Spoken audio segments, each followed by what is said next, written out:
गांव का एक खुला आंगन। विजय का बड़ा सा ट्रक खड़ा है। विजय उदास चेहरे से ट्रक के टायर पर बैठा है। विजय लंबी सांस लेते हुए कहता है, हे भगवान, पिछले 10 दिन से ट्रक खाली खड़ा है। ना कोई माल भाड़ा, ना कोई काम। ऐसा लगा तो ट्रक के साथ साथ मेरा पेट भी जंग खा जाएगा। अमर व्यंग कसते हुए कहता है, उस्ताद, ट्रक को जंग लग सकता है, लेकिन तुम्हारे पेट को नहीं। तुमने तो कल भी 4 आदमियों का खाना अकेले खाया था। मुझे तो लगता है किसी दिन तुम मुझे ही भून कर ना खा जाओ। तभी सुमित्रा हाथ में एक बड़ा सा टिफिन लेकर आती है। टिफिन खोलते ही भाप और शानदार खुशबू निकलती है। लो जी, बैठकर किस्मत को रोने से पेट नहीं भरेगा। मैंने तुम्हारे लिए अपनी स्पेशल चिकन बिरयानी बनाई है, खा लो, दिमाग शायद काम करने लगे। अमर और विजय तेजी से टिफिन के पास आते हैं और खाने लगते हैं। तभी वहां से मिश्रा जी गुजरते हैं। अचानक रुककर गहरी सांस लेते हैं। मिश्रा जी नाक सुखोरते हुए कहते, आहा, ये खुशबू! ओहो, विजय बाबू, ये कौन सा खजाना छुपा रखा है तुमने?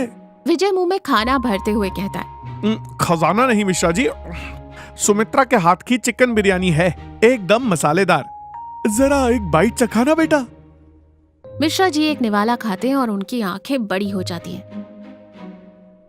अरे गजब, ये तो 5 स्टार होटल के खाने को भी फेल कर दे। विजय, तुम ट्रक चलाना छोड़ो, इसे बेचना शुरू करो। लोग उंगलियां ना चाट जाएं तो मेरा नाम बदल देना। विजय अचानक खाना छोड़ देता है। उसकी आंखों में एक चमक आ जाती है। वो अपने खाली ट्रक को देखता है और फिर टिफिन को। विजय उत्साह में कहता है, अमर, मिश्रा जी ने लाख रुपए की बात कही है। अमर घबरा कर कहता है, ट्रक खाली है ना, हम इसमें बालू सीमेंट नहीं, सुमित्रा की बिरयानी भरेंगे। पीछे का पूरा डाला बिरयानी से भरा होगा, ट्रक बिरयानी वाला। गांव का चौराहा। विजय का ट्रक खड़ा है। ट्रक के पीछे के दोनों दरवाजे खुले हैं। अंदर 3-4 बड़े बड़े पतीले रखे हैं। विजय ट्रक के डाले पर खड़ा है। नीचे एक सीढ़ी लगी है। अमर प्लेट्स बांट रहा है। कुछ लोग हैरानी से ट्रक को देख रहे हैं। अमर जोर से चिल्लाते हुए कहता है, आ जाओ, आ जाओ, सुमित्रा भौजाई की स्पेशल ट्रक बिरयानी। एक प्लेट खाओगे, बार बार आओगे। मिश्रा जी सीढ़ी के पास आकर कहते, अरे विजय, ये क्या तमाशा है? खाना तो ठेले पर बिकता है, तूने पूरा ट्रक लगा दिया। मिश्रा जी, हमारा दिल बड़ा है, हमारा खाना बड़ा है, तो ठेला क्यों लगाएं? ट्रक से ही खिलाएंगे। लाइए, अपनी प्लेट आगे कीजिए।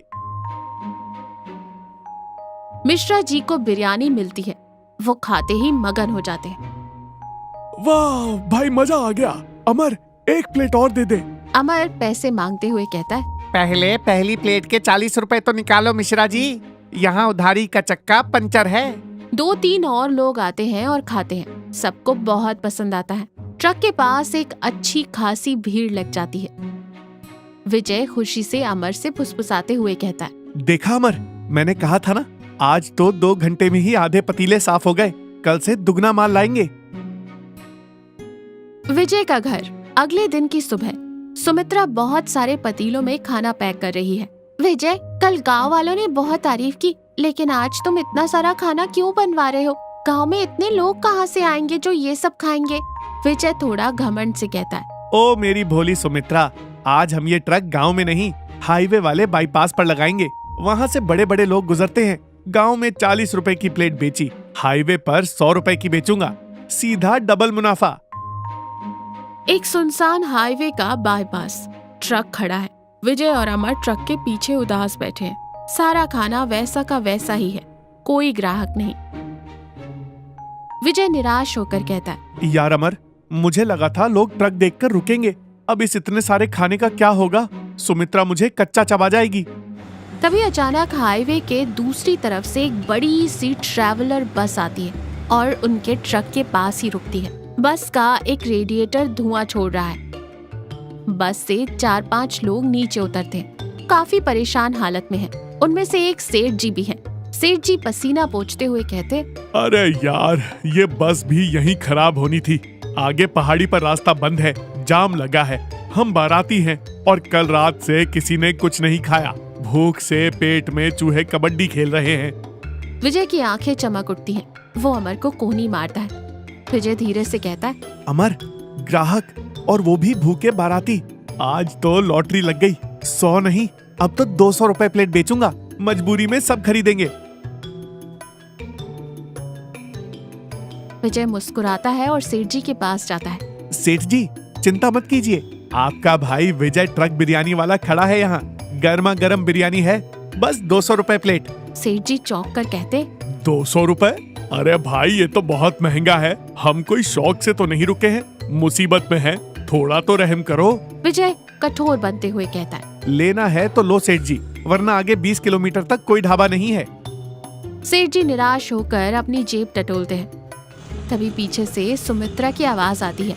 वो एक ऑटो में बैठकर वहां पहुंचती है। सुमित्रा गुस्से में चिल्लाते हुए कहती है, खबरदार विजय, जो एक भी इंसान से 200 रुपए लिए तो। विजय सहमते हुए कहता है, अरे सुमित्रा, तू यहाँ कैसे? मुझे पता था कि तू कोई ना कोई लालच वाला काम जरूर करेगा, इसलिए पीछे पीछे आई हूँ। शर्म नहीं आती? मुसीबत में फंसे लोगों से मुनाफा कमा रहे हो। हमने ये खाना लोगों का पेट भरने के लिए बनाया था, उनकी मजबूरी का फायदा उठाने के लिए नहीं। अमर हाथ जोड़कर कहता है, भौजाई, मैं भी सुबह से यही समझा रहा था, पर ये तो बिजनेस स्ट्रेटेजी झाड़ रहे थे। विजय चुपचाप नीचे देखता है। उसे अपनी गलती का एहसास होता है। सेठ जी और बाकी यात्री सुमित्रा की तरफ उम्मीद से देखते हैं। विजय ट्रक के पास जाता है और जोर से आवाज लगाता है, अरे सेठ जी! अमर, सीढ़ी लगा, सभी बारातियों को बुला लो। आज विजय ट्रक बिरयानी वाला सबको अपने हाथ से खिलाएगा। और कीमत कोई 200 नहीं, कोई 40 नहीं। आज का खाना इस ट्रक वाले की तरफ से बारातियों को तोहफा।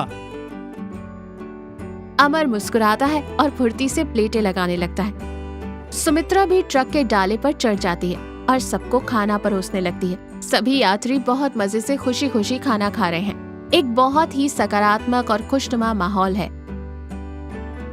वापस गांव का चौराहा। अगले दिन विजय का ट्रक फिर से वहीं खड़ा है, लेकिन आज लोगों की अच्छी खासी लाइन लगी है। मिश्रा जी खाते हुए कहते हैं, वाह विजय, आज तेरी बिरयानी में कल से भी ज्यादा स्वाद है। क्या नया मसाला डाला है? विजय हंसते हुए कहता है, मसाला वही है मिश्रा जी, बस इसमें से लालच निकालकर नियत मिला दी है। अमर चुटकी लेते हुए कहता है, और सच बताऊं मिश्रा जी, कल उन बारातियों को मुफ्त खिलाने के बाद सेठ जी ने जाते जाते हमें 5000 रुपए का इनाम दिया और अपनी बेटी की शादी की केटरिंग का ऑर्डर भी दे दिया। मिश्रा जी हैरान होकर कहते हैं, क्या बात है, इसे कहते हैं कर भला तो हो भला। सुमित्रा मुस्कुराते हुए विजय को देखती है। देखा, मैंने कहा था ना, नियत साफ हो तो बरकत अपने आप होती है।